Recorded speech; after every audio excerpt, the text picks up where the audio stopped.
All right, guys, so let's dive into tonight's topic, which is what are you waiting for? So last week, hey, Jack. So last week, my newsletter that went out on Thursday, I wrote about kind of what are you waiting for? Like you have this like life that you want to be living and you dream about it. You say, oh, someday I can't wait. Someday I'm going to do this. Someday I'm going to do that. And the newsletter that I'm going to dig into more tonight was about like, well, what are you waiting for? Like your dreams called and they say WTF. That was totally Melissa. I got to give credit to her for that because I love that. Hey, Anna. So when you think about like what you really dream of doing in your life, and whatever it is, it doesn't have to be some huge major thing. Hey, Jody, welcome. Doesn't have to be some big, huge, major leap, although it can be. But anything that you find yourself thinking about, like, oh man, I can't wait someday to do this or someday to do that, or gosh, I really wish I had more time for my family, or I wish I could travel more, or, I wish I could, get healthy. Whatever it is, Cousin Jody, whatever it is, it's like, here's a number one, well, there's two. There's number 1A, number 1B. For the reasons that stop you from doing what you want to do. First thing is, you probably don't believe it's possible. Like, oh, I could never do that. So like, let's say that you're like, oh my God, I wish I could just work 3 days a week, but make the same money so I could have the other 2 days to do whatever I want to do. Spend time with family, just play, hang out, whatever. So the first thing that's probably stopping you from making any moves is disbelief that it's even possible. So that's the first thing we're going to be talking about a little bit further. Getting rid of that disbelief that it's possible. The second thing that often stops people is this idea that when you think about whatever your dream or goal or vision is, that you have to jump from where you are to where you want to be. The whole A to Z thinking, right? Like, I'm here, I'm not doing it at all, I really want to be doing it, so I better hurry up and jump to do it. So this idea that you have to kind of warp yourself to the finish line is a surefire way to keep you stuck. Total side note, because now my mind is floating away. Anytime I say surefire, always reminds me of my niece's husband, Mike. Lee Marie's husband, Mike. This was many years back when they were just dating. I had a bunch of my nieces and nephews at my house for a weekend slumber party, and we were singing karaoke on my karaoke machine, and Mike decided to sing Runaround by Blues Traveler. And there's a line in it that says, surefire way. What does it say, Melissa? Surefire way to speed things up, but all it does is slow me down or something. And just the way Mike sang it was so funny, so we always joked that he sounded like a leprechaun, because he would say, it's a surefire way. All right, that's ridiculous, but that's where the pause came from when I said surefire. So, anyway, back to the blocks. So, people feel like it's not possible, or people feel like they need to jump from here to there. Either of those things will always keep you stuck. Remember that, Linz? So funny. He's not a dork. I love him. Oh my God, it was so cute. I can picture the video. He had a big beard, and it's just awesome. Anyway, so those are the two big things that stop people from moving toward their dreams. And, we'll talk a little bit about the payout in keeping that dream elusive. But if you really think about the things that you want to do, first check yourself and see if you doubt that it's even possible. And is that really true? Is it really impossible? Very few things are completely impossible. They might be challenging or difficult or require a lot of steps or a lot of work. But if you tell yourself that your dream is impossible, you are going to look for ways to make yourself right. So you are going to look for evidence. You're going to share your dream with naysayers who say, no way, you could never do that. Nice try. You're going to, let's say that I'm just going to use the example of travel, that your dream is to like travel more. If you don't believe that that's possible, you're going to spend more than you can afford in your everyday life, or you're going to put yourself in situations that make it really difficult for you to travel to prove yourself right. So the first step you want to take with anything you want to do, whether that is launching a blog, Sarah, thinking of you as I say that, traveling, working less, whatever, feel free to put in the comments any things that you would like to be doing that you're not currently doing. The very first thing I want you to do is to ask yourself, do I really believe that it's possible? Do I really feel like that's attainable? So Jody gets caught up on the steps. Yeah. Just want to make sure I'm seeing the comments. Kathy. Okay, Kathy, first of all, I always feel like I should be 10 years ahead of where I am, that I should be more successful than where I am. Oh my God, Kathy, yes, totally.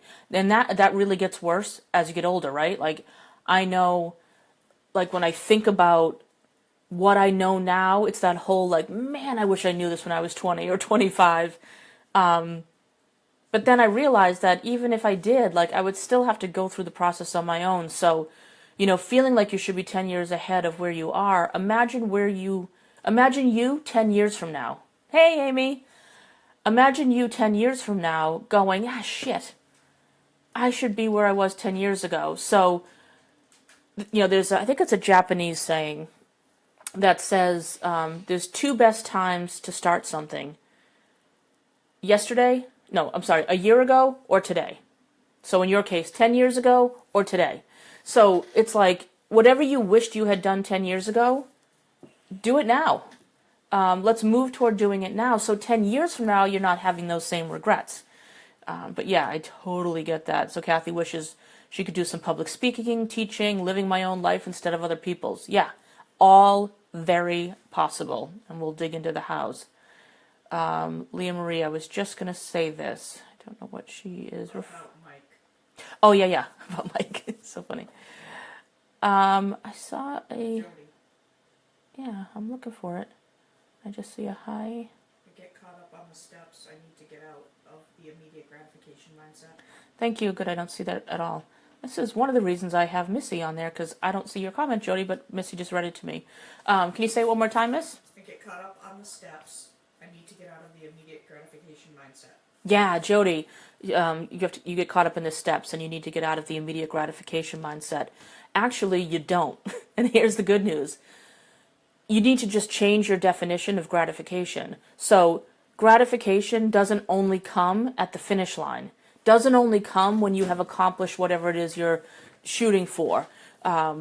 If you realize that you get to have repetitive gratification all along the way, it will totally change your mindset. So every small step you take toward whatever your goal is an opportunity to experience that gratification that you think only comes at the end. So, getting caught up in the steps, we want you to, like, anytime you're feeling overwhelmed, this is the thing I do and I always tell my clients to do.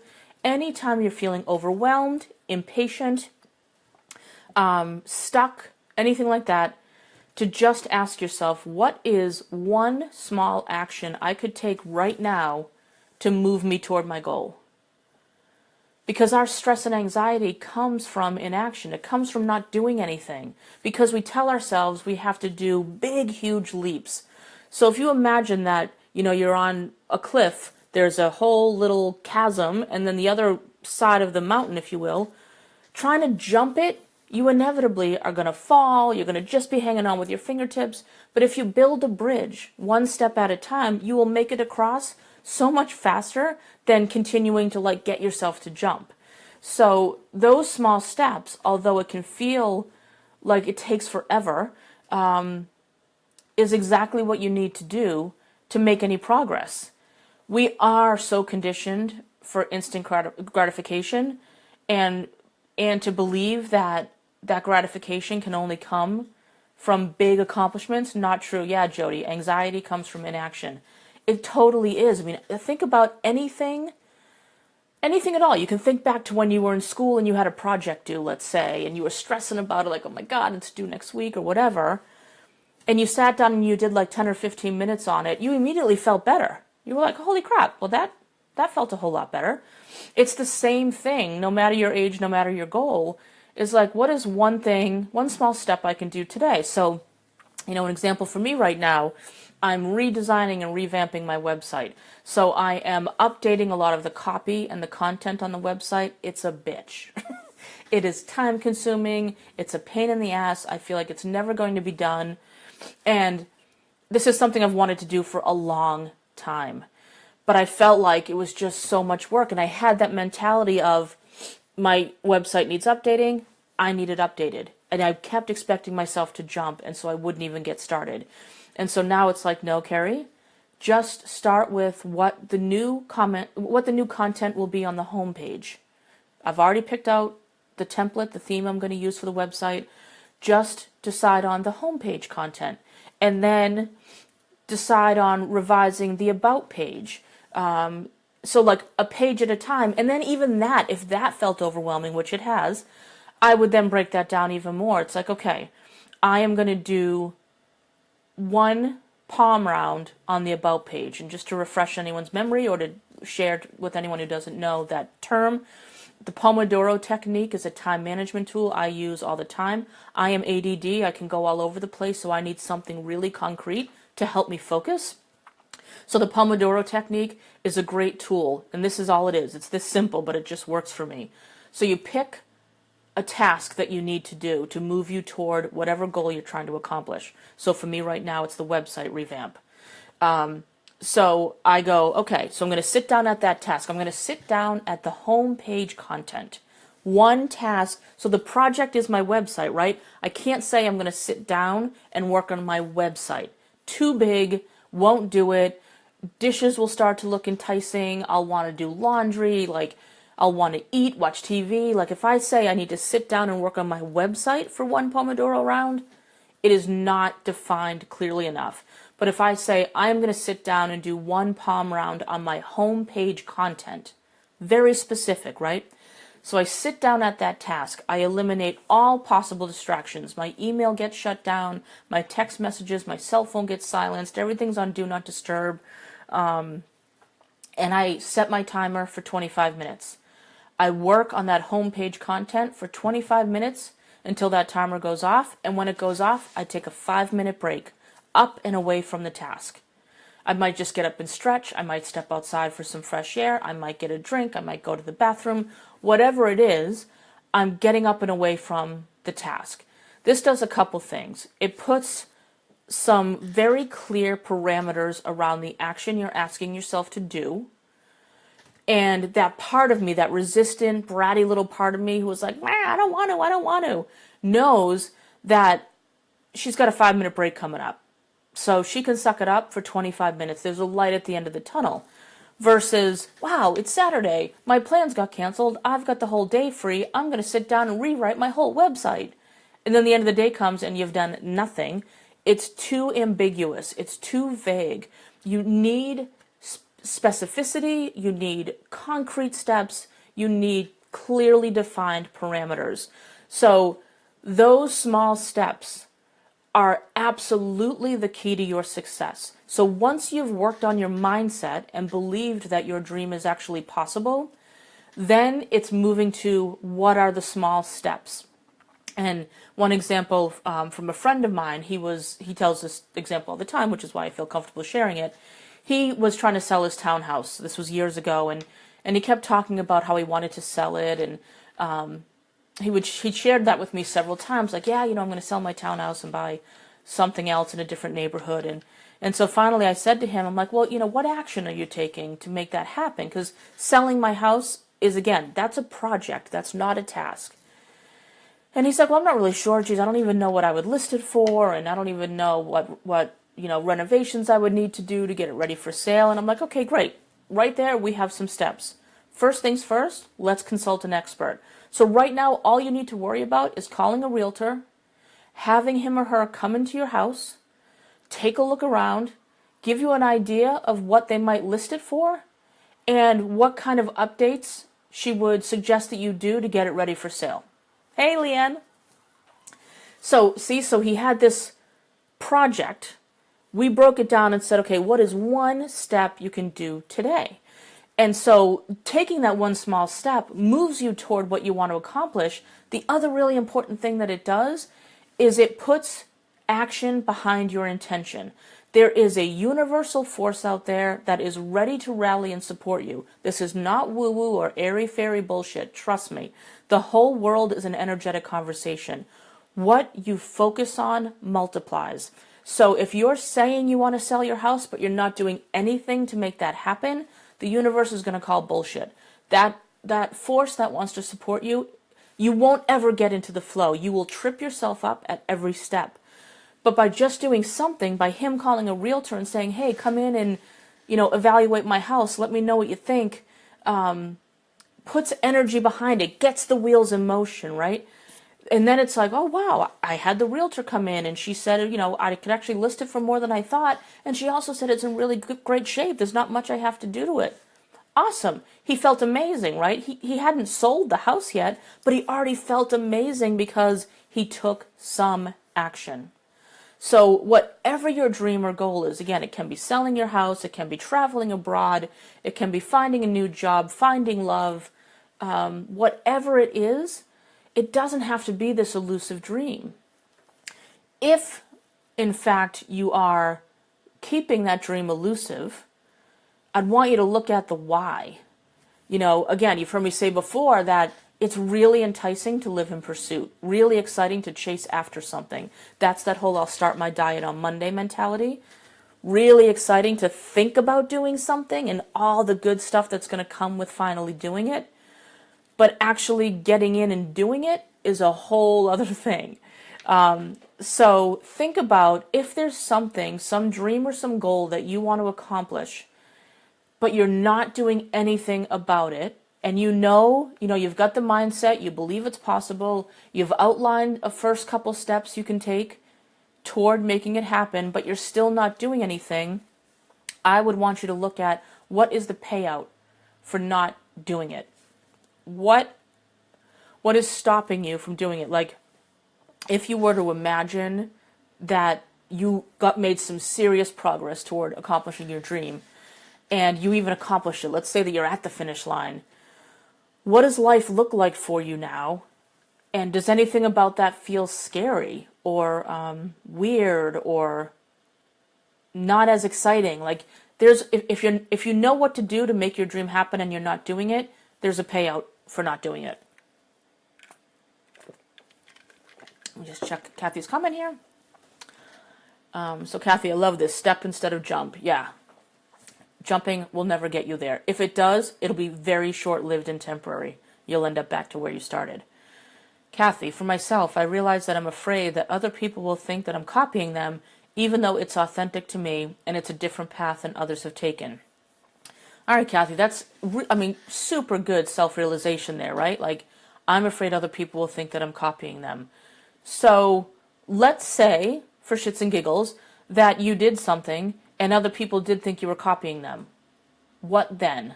This is the game I play with myself when fears come up like that. I go, okay, so let's imagine I did this and people think that I was copying them.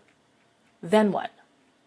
So it's ask yourself what the then what is. Keep playing the then what game so you can get to what the real fear is. Who gives a shit if people think you're copying them? You know you're not.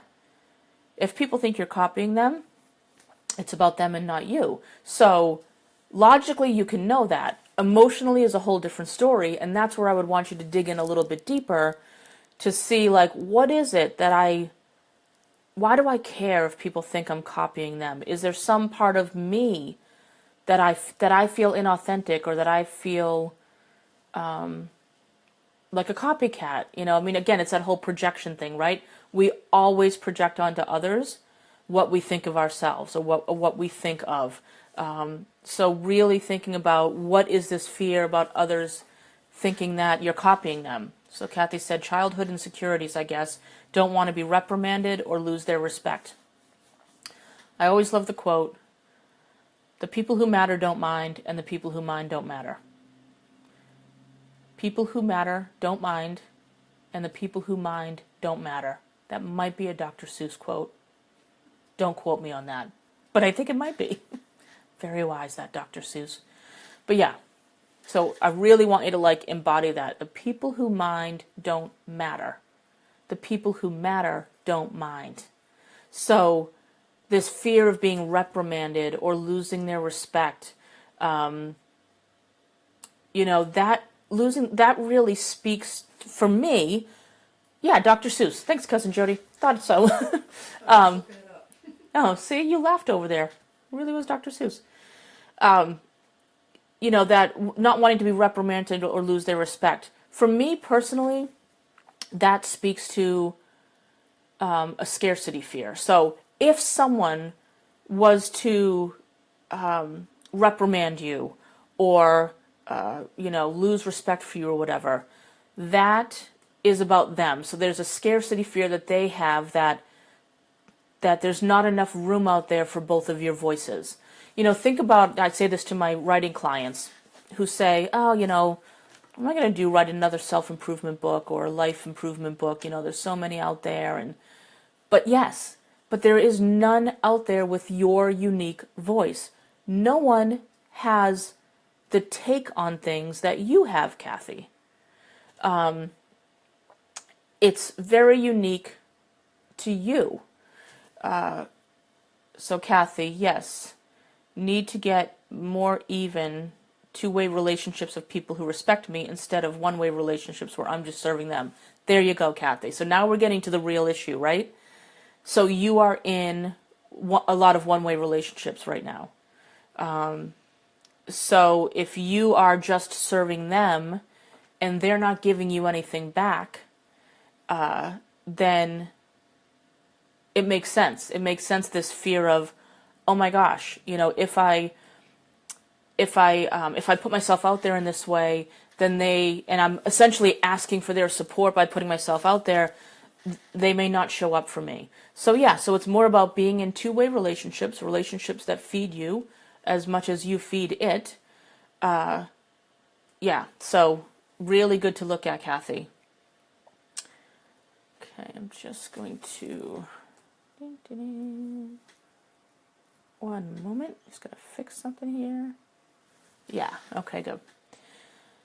And that's where my authenticity comes from, that it's my voice and not copying other people's skills or lessons they're teaching. Yeah, I mean, look at all the people out there teaching the same thing. I mean, a lot of what I'm saying is not brand new information, right? Let's use an example of the law of attraction, right? Law of attraction, been around a really long time. I mean, think back to, I think it was in the 30s, the book Think and Grow Rich, right? That book, for its time, was all about the law of attraction. This is not new information, but it's how it's packaged and delivered that resonates with different audiences. So whatever you want to do to show up in the world, however you want to show up in the world, no one can show up as you. So there is enough room out there for all of us. Yeah. I see Celine jumped up on my phone, miss, but not on my computer, so I can't read it. Oh. This is good stuff. I'm overwhelmed. Hold on one second. I'm trying to... I don't see anything from Celine. Facebook is not perfect, guys, so I am trying to... Oh, there it is. Celine, this is good stuff. I'm overwhelmed with studying for my project management certification.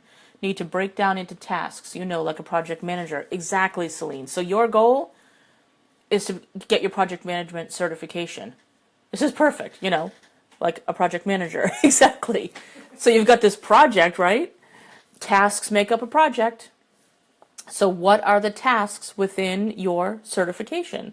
And use those Pomodoro rounds, 25-minute rounds, to do some of those tasks. So, to start, Celine, I would brainstorm a list of what you need to do to study, to be prepared for your project management certification. Brainstorm a list of tasks. Then you can look at those tasks and prioritize them. It's like, oh, that comes first, then that comes, then I would do this. So then each day, depending on how long you have to study, you can say, okay, so tomorrow, here are the 3 tasks I'm going to work on. Just these 3 tomorrow. And then on Wednesday, here are the next 3 I'm going to work on, and so on. So breaking them down. So Tomorrow's accomplishments, like a successful tomorrow is completing those 3 tasks that you identified. Tomorrow's success is not based on being completely fully prepared for your certification. So yeah, that would be really good as a project manager. Yeah, Kathy, Florence Scoville Shin with affirmations. Yeah, see, so it's not, there is very little new information out there. It's all repurposed. But like stuff I've read and learned over the years, going through my interpretive filter, I see it in a certain way and I communicate it out in a certain way that literally no one else can, only because they're not me. Not because I'm like the greatest or anything, but they are literally not me. They don't think like me, they don't process like me, they don't communicate like me. So there is enough room for everybody. Just making sure I didn't miss any comments. Okay, got that.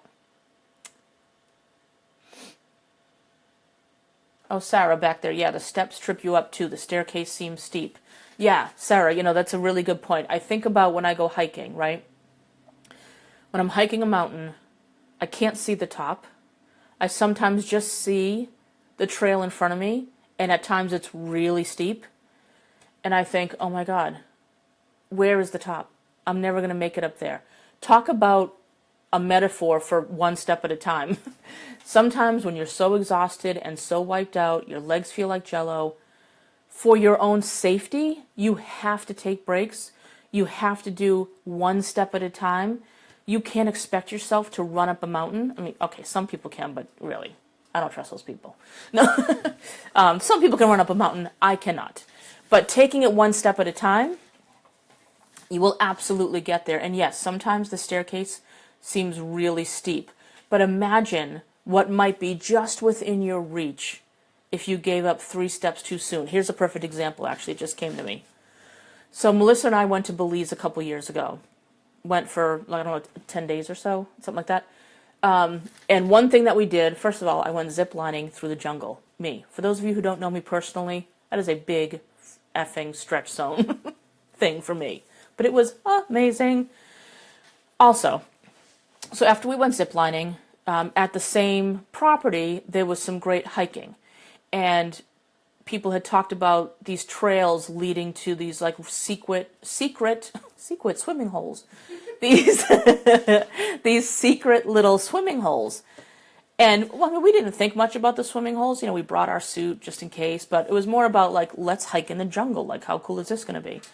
So we started hiking up a really well-traveled trail, and we were hiking, and some parts of this trail, holy shit, so steep, so hard.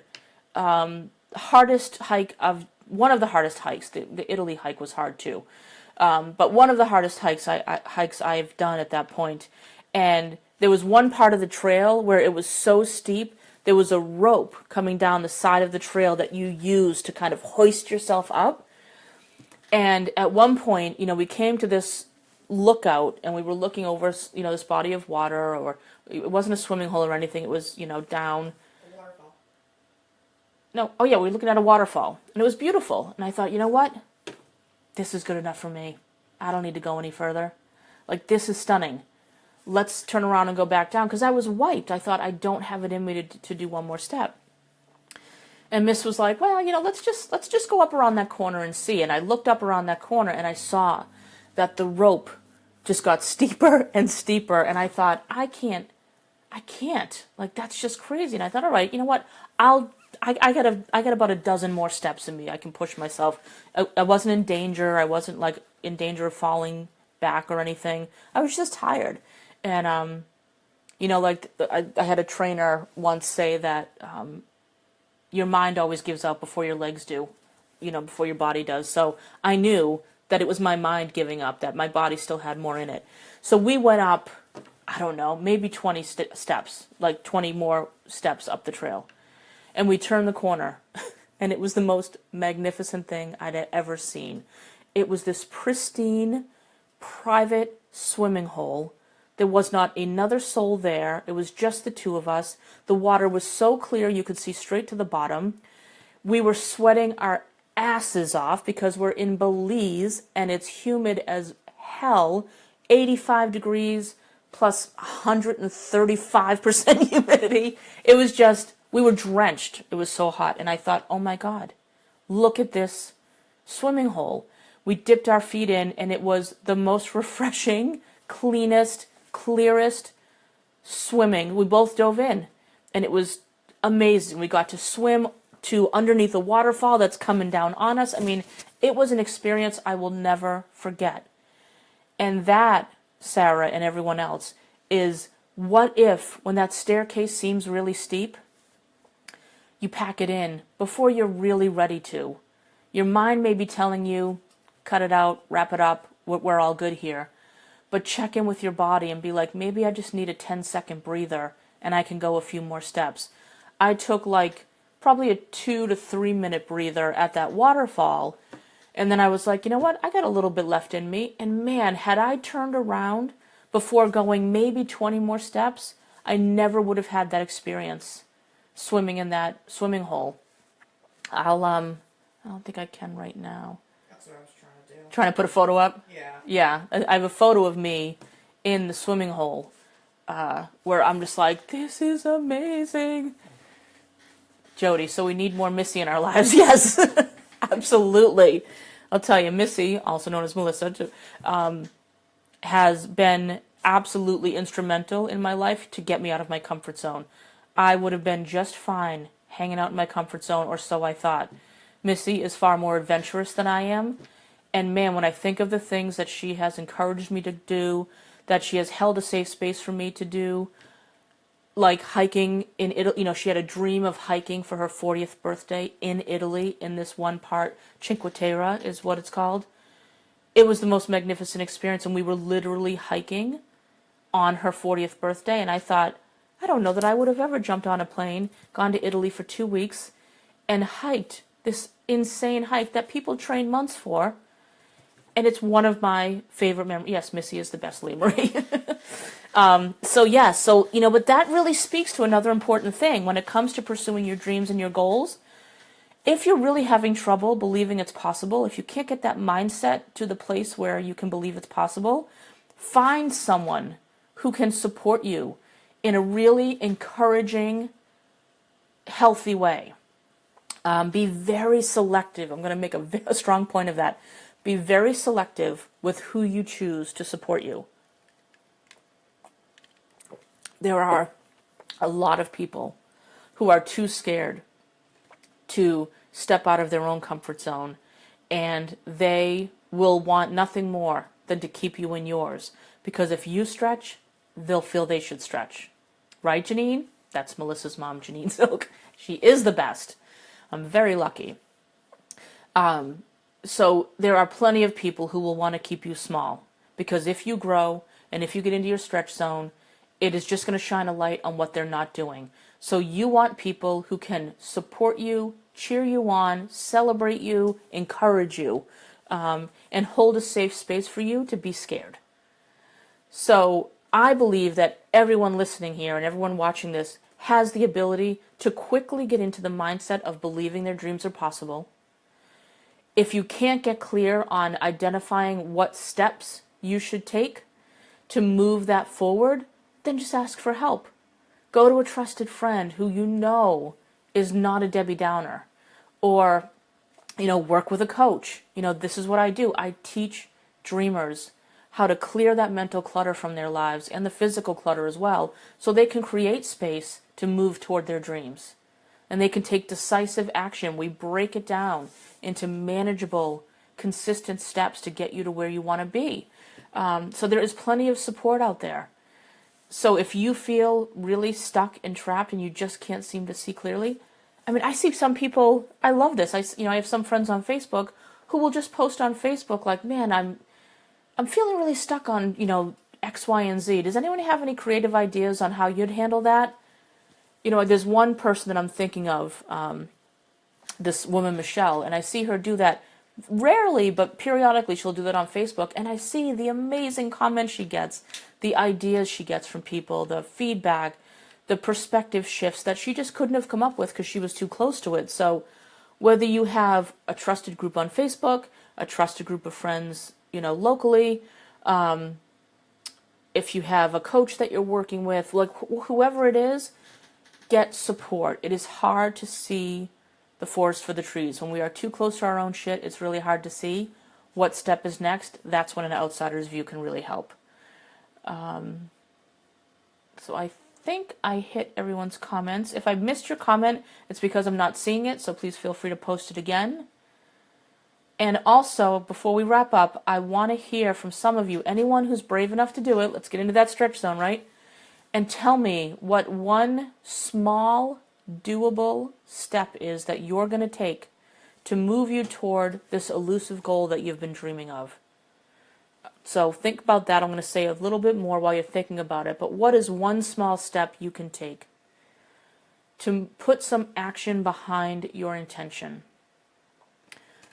Make sure it's manageable, small. Mary, my staff and I call it a powwow. Yes, all right. So you've got a crew there, Mary, that you can get together with and brainstorm with each other, troubleshoot ideas, come up with new approaches. It's awesome if you have like any kind of mastermind group or whatever it is. It's awesome. I love the powwow.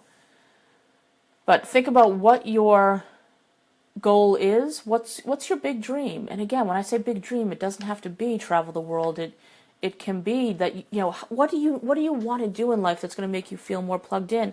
Life is too damn short. So anything, any small step you can take. Lindsay, Eddie encouraged me to go to the gym. Second week still going, feeling great. Bikini season, I'm ready for you. I love it. Just starting out with working out, then going to eat right. That's awesome, Linz. Perfect. So one day at a time, right? So second week still going to the gym. It's fantastic. One step at a time. So it's like, what am I going to do tomorrow? Am I going to go to the gym? It's awesome. Good for you. Celine, scheduled time on my calendar to study. Yes, that is huge, Celine. I live and die by my calendar just because that's how I work. So if I schedule things that I need to do in my calendar, like any other important appointment, I'm usually more apt to do them. So I think that's a brilliant idea. Sarah, I will go back to your course. Awesome, Sarah. Janine, I'm going to take 10 minutes a day to clear the clutter for selling the house. It's awesome. Especially if you're trying to sell a house, that's a great point, Janine. The more clutter you can clear, the more emotionally and energetically detached you become from the house, and the more available it is for sale, right? If we're still tangled up in the house for any reason, that energy permeates. So when someone comes in to see the house, if they feel some attachment there, it's going to be hard for them to feel like it's theirs. So I think that's a great idea, Jay. Sarah's going to go back to the course again. Perfect. Kathy, learn about 25-minute thing and commit to writing 20 to 30 minutes a day. Awesome. Need to work on continue creating coaching program I'm channeling. Beautiful, Kathy. And you'll see there, Kathy, Melissa put a link up for the Pomodoro technique. That's the 25-minute thing. Click on that link. It'll take you right to it. And you can work on, one task at a time, 25-minute rounds. Leah Marie, you can bring some clutter to my house, Janine. No! What are you talking about? No, Leah Marie. Get rid of it. Don't add to it. Silly. Although she does have pretty nice stuff, so I can see the temptation.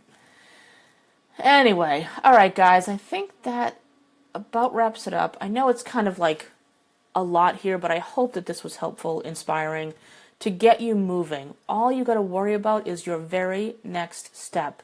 You don't have to worry about how you're going to get to the finish line, because I'll tell you, most often than not, the path you take with small steps is much more creative and unique and brings you to things that are far better than you could have ever believed. So one step at a time, and you will find gems along the way, like a beautiful swimming hole, that you wouldn't have found otherwise. So, so one step at a time, everybody. Thank you so much for joining me. Really appreciate it. Be back next week again. Go ahead and sign up for my newsletter, CarrieRichardson.com, and the topic I'll be writing about this week we'll talk more about on Monday. Sarah, thank you. I'm glad you find it helpful. Thank you so much. Just going to do one last scan of comments. Love that story. I just keep singing, put one foot in front of the other, Mary. Yes, I love it. Love it. Oh, Janine, we have lots of stuff for the baby. Love that. I love that. Janine, you can also say a prayer that the ideal family buys your house and loves and takes care of it as much as you. Oh my gosh, Kathy, I love that. Janine, it's probably worth writing that down, like in your phone, taking a screenshot of this or something. The ideal family buys your house and loves and takes care of it as much as you do. Jody, thank you for taking time to call me. You got it, Jody. One step at a time. That is all you need to worry about. Pomodoro technique, Pomodoro technique. Love to you too, Jody. All right, everybody, thank you so much, and I'll see you next week. Bye.